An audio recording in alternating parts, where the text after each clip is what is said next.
Bienvenue au podcast Astro, Mindset et Développement personnel. Je m'appelle Ambre, fondatrice de Inte et mon but est qu'ensemble on apprenne à se développer, à mieux se connaître soi-même, puis à prendre le contrôle du meilleur atout pour nous aider à améliorer notre vie. Vous l'avez deviné, notre mindset. Donc maintenant, laissez-moi vous montrer que toutes les réponses à vos questions existent déjà Inte à l'intérieur de vous. Allô tout le monde, j'espère que votre Aries season commence bien. Déjà, je pense qu'avec Mercure qui est revenu direct, ça peut aider.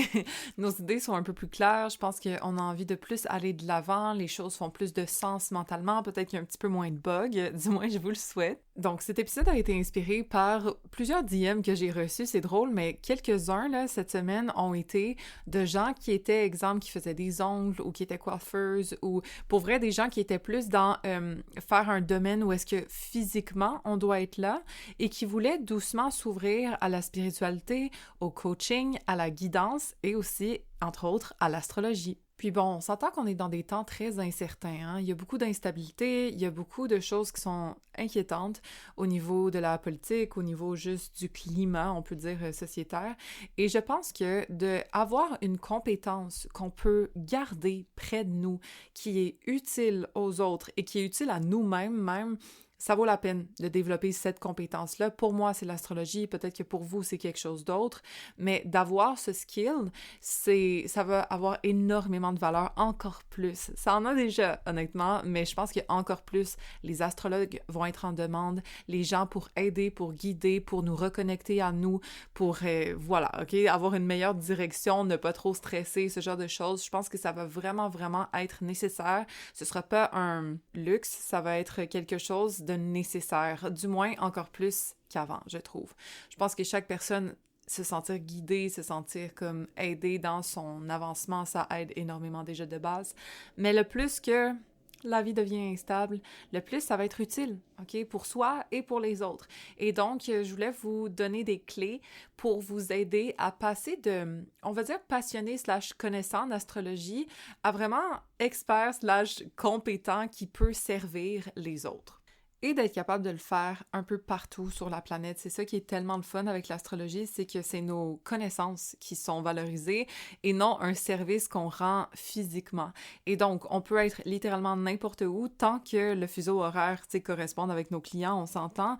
Mais à part ça, avec une rencontre en ligne, là, moi j'ai des clients qui sont en Suisse, j'ai des clients qui sont à Magog, j'ai des clients qui sont à Montréal, bref, j'en ai un petit peu partout, right?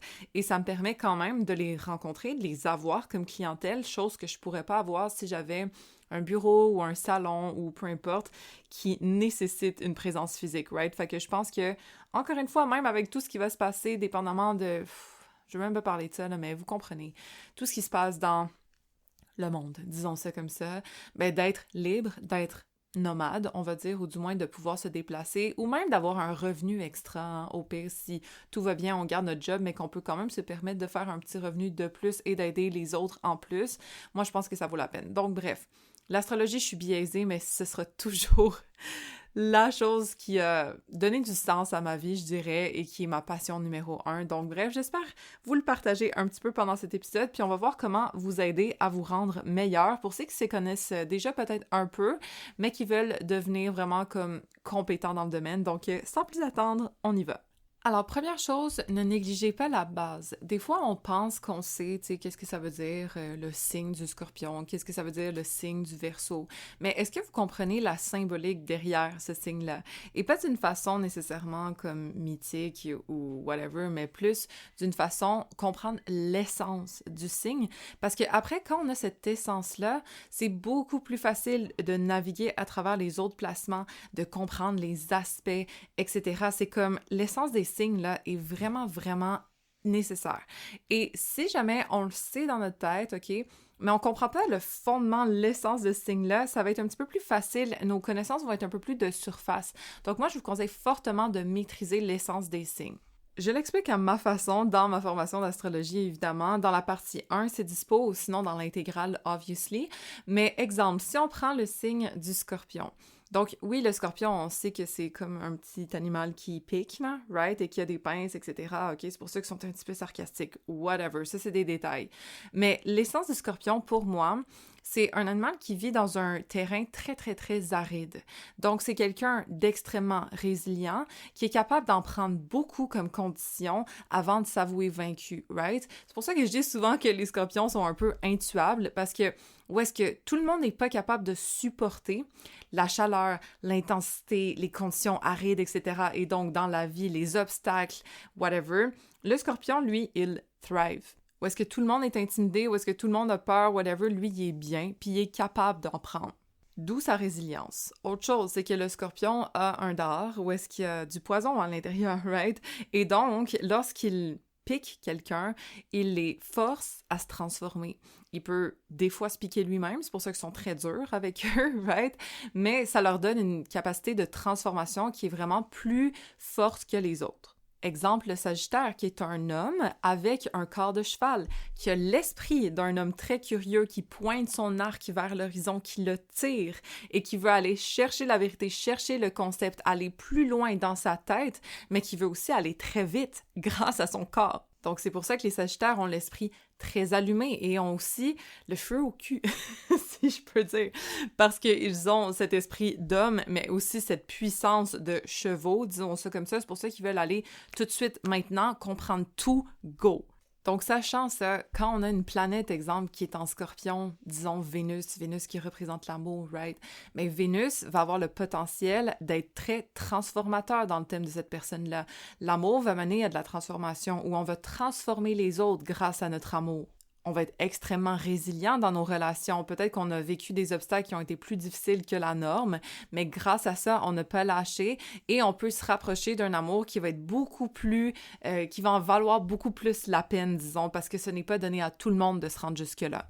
Donc, ça vaut la peine de comprendre l'essence de chaque signe vraiment en profondeur et d'avoir de la symbolique qui résonne. Moi, perso, je trouve que ce qui existe, c'est pour ça que j'ai créé ma formation, OK? Parce que je trouvais que ce qui existait, ça me parlait pas tant et c'est pour ça que j'ai créé toutes mes logiques dans ma tête. Mais là, je vous les partage. Si jamais vous voulez connaître les miennes, c'est dispo dans la partie 1 ou même dans la formation intégrale au besoin. Ensuite, connaître les modalités puis les éléments, c'est essentiel aussi. Puis ça a l'air de rien, ça a l'air de comme, OK, signe de feu, signe de terre, whatever. Mais je vous dis que le plus que vous maîtrisez votre base, le mieux vous allez être en tant qu'astrologue. C'est pas tant d'aller dans les détails, c'est pas tant d'approfondir dans les petits trucs. C'est vraiment de maîtriser sa base qui va faire en sorte qu'on va être excellent. Exemple, qu'est-ce qui différencie les signes de feu? Bien, évidemment, c'est leur modalité. Il y en a un qui est cardinal, qui est le bélier. Il y en a un autre qui est fixe, qui est le lion. Il y en a un autre qui est mutable, qui est le sagittaire. Mais qu'est-ce que ça veut dire, ça? Donc, normalement, on sait que les signes, exemple cardinaux, c'est ceux qui débutent les saisons. C'est pour ça qu'ils ont quand même une essence qui va être plus dans l'action, dans l'initiation, de différentes façons. Évidemment, si c'est en feu, c'est à travers l'impulsion, à travers le désir. Si c'est en air, c'est à travers le relationnel, à travers les idées. C'est pour ça que si on dit que les balances, ils sont indécis puis ils prennent jamais de décision, ok peut-être, mais les balances, c'est les premiers à aller initier des contacts avec les autres, à aller gossip, là. Est-ce que ton ami balance a déjà hésité à aller gossip avec toi? Jamais. Je niaise, mais c'est quand même un signe cardinal, la balance. Et c'est bon à savoir parce que si on a peut-être le préjugé que c'est des gens qui n'agissent pas, mais c'est pas vrai parce que c'est ceux qui sont très avenants au niveau relationnel parce que c'est un signe cardinal qui est tourné vers l'action, l'initiation, mais plus au niveau relationnel, au niveau des idées, au niveau des connexions entre les autres. Donc, pourquoi les béliers sont plus dans l'action? C'est parce que c'est un signe cardinal qui est feu, OK? Donc, ils sont très, très initiatifs, fonceurs en général, dépendamment du thème. Là, on parle de l'essence de ce signe.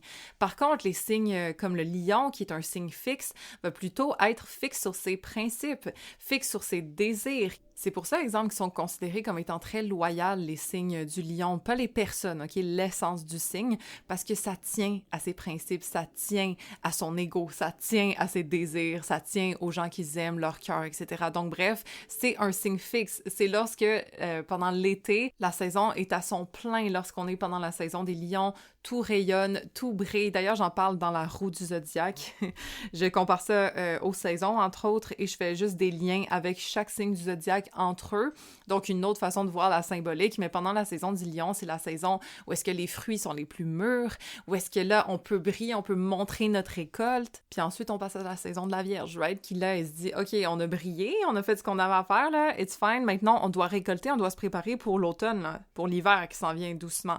Et donc, on doit s'assurer qu'on a tout bien coté nos réserves, qu'on a bien planifié notre stock pour être sûr de ne pas en manquer, qu'on a nos systèmes pour bien labourer la terre, pour faire ça bien puis correctement avant que ce soit hostile. C'est pour ça que la Vierge est tellement prudente, prévoyante en général. Là, je parle pas de personne, je parle de l'essence du signe, parce qu'elle sait qu'est-ce qui s'en vient. Parce qu'elle est capable de voir un petit peu plus loin et de savoir que oui, c'était beau là en Lion, mais maintenant, il faut rester réaliste, puis il faut faire les efforts nécessaires, il faut améliorer nos systèmes pour avoir tout ce qu'il nous faut pour les saisons où est-ce que ça va être demandé. D'ailleurs, faut pas oublier que les Vierges, c'est un signe mutable, hein? Ils sont toujours prêts à s'adapter parce que c'est la fin de la saison de l'été. Donc, c'est un signe adaptable. C'est la fin, c'est un signe mutable. Bon, pour dire qu'ils sont prêts à être adaptables par rapport au tangible, vu que c'est un signe de terre. Et donc, à s'adapter pour trouver des nouvelles solutions. Comment on peut faire mieux? Comment on peut améliorer la situation? Comment on peut se peaufiner? C'est pour ça que les Vierges sont comme ça, entre autres. C'est parce que oui, c'est un signe de terre, donc ils sont dans le concret, dans le tangible, mais aussi parce que c'est un signe mutable. Fait que si on maîtrise l'essence des signes, exemple, puis on voit que dans un thème, il y a quelqu'un qui a des placements sagittaires et qui a des placements vierges, mais on le sait nécessairement que leur essence à ces deux signes est très dissonant. Et donc, ça veut dire qu'à l'intérieur, cette personne-là, il va avoir une dissonance. Il va avoir une espèce de dilemme entre « je veux aller loin, que ce soit beau, grand, tout de suite, maintenant, de Sagittaire, je veux tout comprendre, let's go », mais en même temps, je veux bien faire les choses, puis je veux m'assurer que c'est réaliste, c'est prudent, puis que j'ai tout ce qu'il faut, puis que les affaires soient bien faites. Ça, c'est le signe de la Vierge, évidemment. Et donc, même si c'est pas un carré, même si on voit que la personne peut-être son soleil à 1 degré du Sagittaire, puis à, 16 degrés de la Vierge, elle a sa lune. Mais on le sait quand même qu'à l'intérieur de elle, il y a deux instances. Il y a des choses qui sont dissonantes. Et donc, ça veut pas dire que c'est mauvais, au contraire, mais ça veut dire qu'elle va le ressentir. Puis quand on le sait en tant qu'astrologue, même si on voit qu'il n'y a pas de carré entre son soleil et sa lune, on sait quand même qu'il y a deux entités très, très différentes à l'intérieur de cette personne et on peut lui expliquer et croyez-moi qu'elle va se reconnaître. Parce que n'importe qui a des placements, on va dire, dissonants, je dis dissonants, là, mais c'est pas nécessairement le terme, disons qu'ils ne s'accordent moins ou qui sont différents, mais on va ressentir un espèce de dilemme à l'intérieur de soi, que ce soit en carré ou non. Exemple, le Sagittaire qui est très aventurier, la Vierge qui est plutôt prudente, qui veut bien faire les choses, bon, ça c'est de 1, mais je sais pas, peut-être qu'on aurait des placements en Gémeaux, puis des placements en Scorpion. Placement Scorpion qui veut garder les choses pour elle, qui veut être plus en mode analytique, bon, ils vont se rejoindre dans l'esprit, là, clairement, ça va être des gens très observateurs, mais en même temps, le Gémeaux a besoin de connecter avec les autres. Il veut peut-être même overshare malgré lui. Il veut comme échanger, être à l'extérieur, voir des gens d'habitude.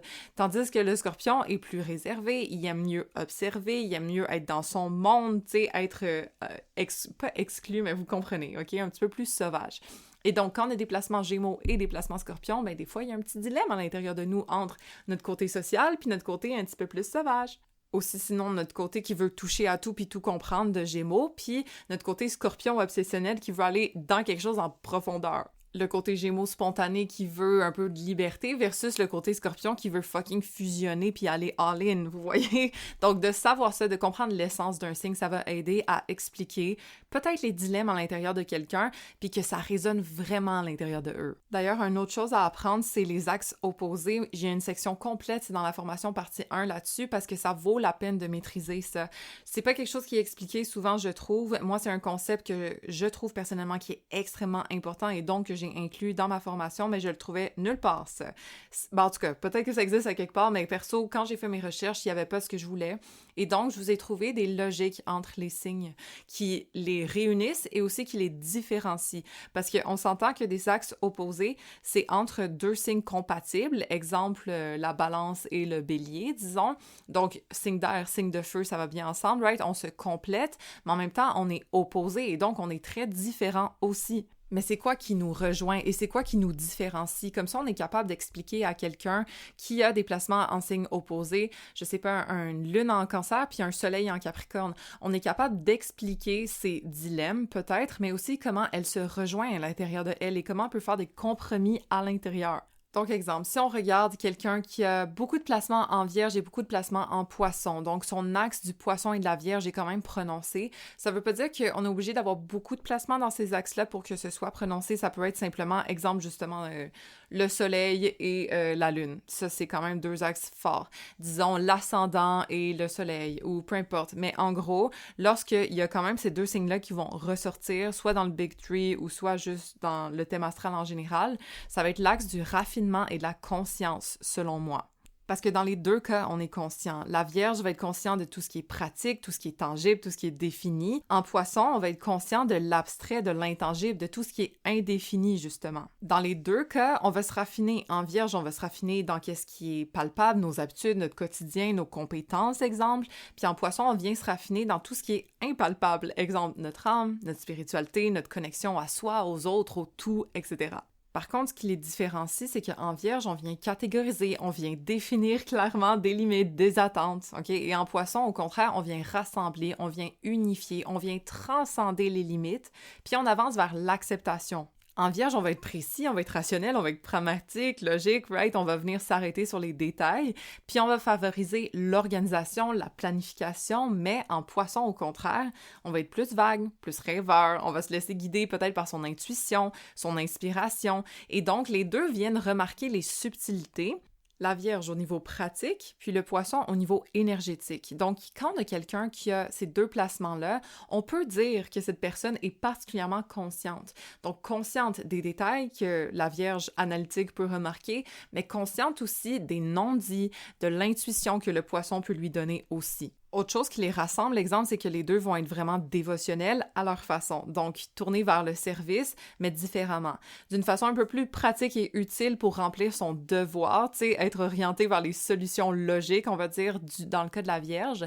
Et puis au niveau du Poisson, ça va être d'une façon plus empathique, plus intuitive, plus sacrificielle, right? Pour servir à quelque chose de plus grand que lui, pour guérir, pour aider. Donc, nécessairement, si on a quelqu'un qui a beaucoup de Vierge, beaucoup de Poissons dans son thème ou juste des axes importants en Vierge et en Poisson, on sait que c'est quelqu'un qui va être particulièrement dévoué, particulièrement conscient. Et ça vaut la peine de lui communiquer. Donc, avec tous les axes opposés comme ça peut nous donner des bonnes bases à savoir c'est quoi qui différencie, mais c'est quoi qui réunit ces signes-là aussi. Puis aussi, c'est sûr qu'il y a des leçons des signes opposés, ils viennent se compléter indirectement. Donc, exemple, dans ce cas-ci, les Vierges peuvent enseigner aux Poissons à être plus constants, à se prendre en main, et de savoir aussi que c'est plus facile d'avancer lorsqu'on sait où est-ce qu'on s'en va. Tandis que les Poissons ici peuvent enseigner aux Vierges à élargir leur vision, à pas perdre leur temps sur des détails qui valent pas la peine, mais plutôt à apprécier toute la beauté que la vie qui les entoure leur offre. Donc, c'est un petit extrait de ma formation, justement, au niveau des axes opposés, mais ça vaut la peine, je trouve, de comprendre ça parce que, honnêtement, ça donne beaucoup plus de profondeur à nos analyses lorsqu'on est conscient de tout ça. Donc, je répète, mais pour être un bon astrologue, puis pour bien conseiller ses clients, ça vaut la peine de maîtriser la base. Et ça inclut aussi, évidemment, les planètes. Donc, qu'est-ce qu'elles représentent dans leur entièreté? C'est quoi la symbolique? Sans nécessairement aller dans la mythologie, comme je vous dis, c'est pas mon truc, moi, personnellement. Mais je trouve que de bien maîtriser les planètes, ça va nous aider énormément. Parce que aussi, quand on passe au transit, quand on passe à la synastrie, ce genre de choses, mais lorsqu'on comprend bien ce qu'une planète représente, on va savoir comment jongler avec toutes ces nouvelles matières-là beaucoup plus facilement.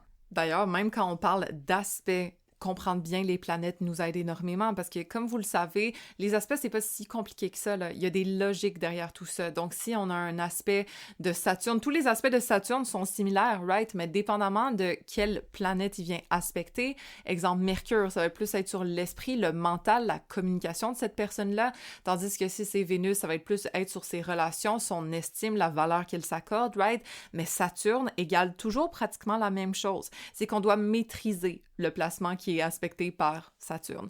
Et éventuellement, ça va devenir plus facile, mais au début, ça vient souvent par une restriction, ça vient par des limites qu'on s'impose. Des fois, on pense qu'on ne mérite pas ou on a un sentiment de culpabilité par rapport à la planète qui est aspectée. Et puis, ben, ça nous amène un petit malaise qui va finir par être maîtrisé avec le temps. Donc, cette planète-là ne va pas venir naturelle, right? Exemple, on pense souvent qu'on doit travailler pour. Quand c'est Mercure, on pense qu'on doit être certifié, qu'on doit avoir vraiment notre diplôme, qu'il faut vraiment penser avant de parler puis de dire à voix haute ce qu'on a en tête, right? Si c'est Vénus, on va devoir travailler. On pense qu'on doit en faire beaucoup pour être aimé, pour s'accorder de la valeur. On pense qu'on doit faire des efforts dans le couple. On pense qu'on doit performer, en faire beaucoup pour mériter l'amour de quelqu'un, exemple. Fait que quand on comprend l'essence de Saturne et on comprend l'essence de toutes les autres planètes, à savoir qu'est-ce qu'est l'aspect Saturne, disons, mais c'est beaucoup plus facile de comprendre les aspects parce qu'au lieu d'apprendre tout par cœur, exemple dans la formation, je vous donne tout, ok? Je vous donne c'est quoi Saturne carré Vénus, je vous donne c'est quoi Saturne carré Mercure et whatever dans mes termes, mais reste que le but c'est pas d'apprendre tout par cœur, on s'entend, c'est de comprendre la logique derrière. Puis vous allez voir qu'il y en a clairement une. Donc de comprendre l'essence de chaque planète, ça aide beaucoup, beaucoup au niveau des aspects aussi, mais en général pour bien maîtriser une analyse de thème.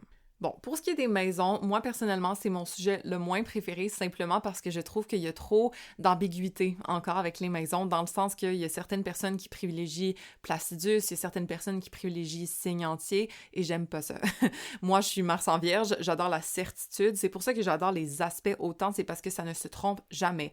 Tout le monde qui a le même aspect va ressentir plus ou moins, ok, la même chose, dans le sens que des fois, ça se manifeste d'une façon différente, mais c'est sûr que tu vas sentir ton aspect de ta lune conjoint Saturne, sans aucun doute. Tandis que si tu as ta lune en maison 5 en Placidus, mais tu as ta lune en maison 6 en signe entier, mais ça se peut que mon interprétation soit différente dépendamment des maisons, et ça, j'aime pas ça, je n'aime pas ça. Donc, perso, je trouve qu'on peut utiliser les maisons, oui, et je les utilise évidemment, mais sachant qu'il y a deux façons de voir les choses, Placidus signe entier qui est un système de domification en passant, les maisons ne sont pas exactement à la même place dépendamment de quel système on utilise et ça me dérange encore jusqu'à ce jour.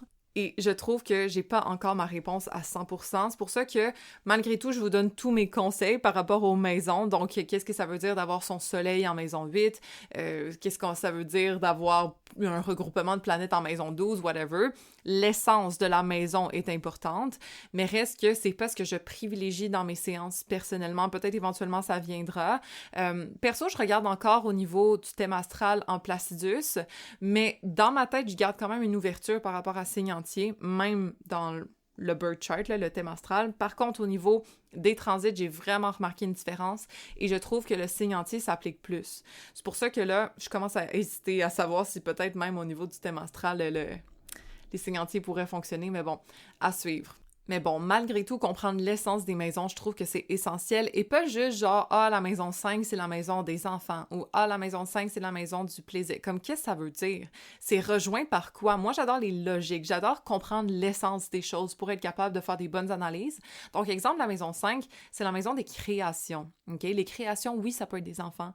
La création, ça peut être aussi comment nous, on s'exprime, puis notre contenu, puis qu'est-ce qu'on montre au monde, puis l'art qu'on a envie de faire, etc. La création, ça peut être aussi les passions, la joie de vivre, ce genre de choses. Donc bref, c'est quoi l'essence? Et c'est ce que je vous explique dans ma formation, là, au niveau des maisons. L'essence de chaque maison, c'est quoi? C'est pas vrai que la maison vide, c'est juste l'argent des autres puis les traumas, mais comme pourquoi? Mais c'est parce que c'est la maison, exemple, de la fusion. Et la fusion, c'est quoi? Fusionner au niveau émotionnel, fusionner au niveau financier, etc. à l'autre. Donc, moi, j'ai décortiqué ça au niveau de l'essence parce que je trouve que c'est mieux. C'est moins superficiel dans ma tête, mais bon. Mais bon, évidemment, ça dépend de personne en personne. Moi, perso, je vous donne l'essence de chaque maison. Vous avez environ 1 heure, là, si je me trompe pas, de contenu là-dessus. J'ai décrit de 1 à 12, puis quand même beaucoup de contenu, donc au besoin, ça c'est là. Ça vaut la peine de quand même bien maîtriser les maisons, je trouve, surtout au niveau des transits, personnellement. Donc ça, c'est à maîtriser pour devenir une bonne astrologue. Et ensuite, évidemment, on a ma partie préférée qui est les aspects, parce que les aspects, pour vrai, là, c'est comme le fondement de l'astro, je trouve. Évidemment, c'est sûr que les aspects se basent sur comme les planètes qui sont impliquées puis les signes dans lesquels ces planètes le sont, mais en général, ce qui parle le plus, qui résonne le plus avec ma clientèle, j'ai remarqué, c'est les planètes qui sont en aspect. Et quand je parle d'aspect, personnellement, c'est surtout la conjonction, les carrés et les oppositions que je regarde.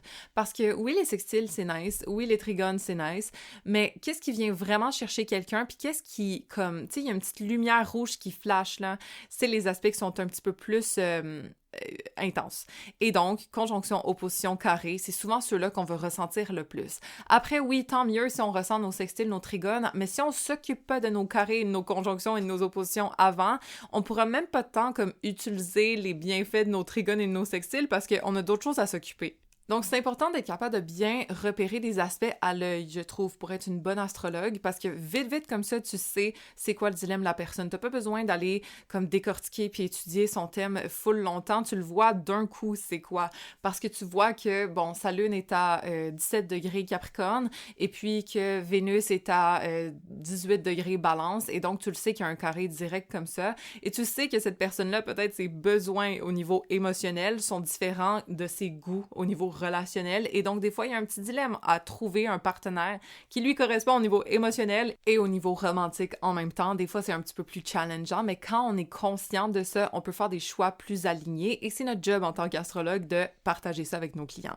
Donc, dans la formation, vous avez 2 vidéos pour vous expliquer à repérer les aspects à l'œil.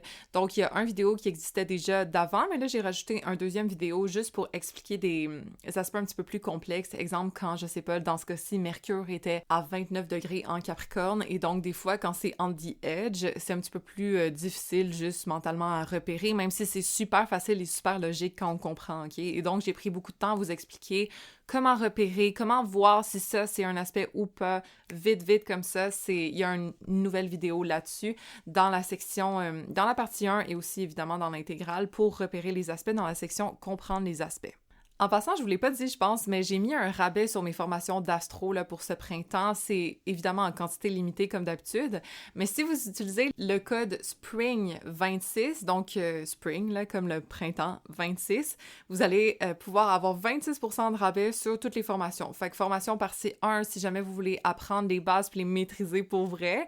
Formation partie 2 pour avoir toutes les planètes, les placements comme l'élite, milieu du ciel, Jupiter, whatever, comme tous les placements décortiqués en signes et avec mes explications comme mes observations sur chaque placement, etc.